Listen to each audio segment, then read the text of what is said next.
How to sell Ticketmaster tickets on Facebook. Hello and welcome back to our channel. In this video presentation, I'll show you how to sell the Ticketmaster tickets on Facebook. It's a quick and easy process, so follow along. The best way to sell your tickets on Facebook Marketplace is to visit the Ticketmaster website at www.ticketmaster.com. Access your account, find the specific event ticket you want to sell and click on it.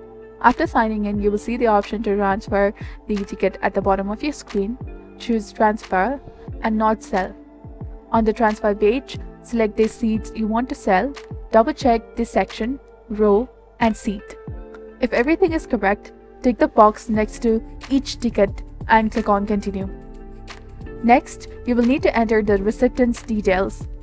Instead of doing this, now announce your tickets on Facebook. Once you have a buyer, ask for the recipient details and send the tickets online. Post the ticket you're selling on Facebook groups or the pages to reach the potential buyers. And I hope this guide on selling the Ticketmaster tickets on Facebook was helpful. If you found this video useful, please consider liking and subscribing for more helpful tips and tutorials.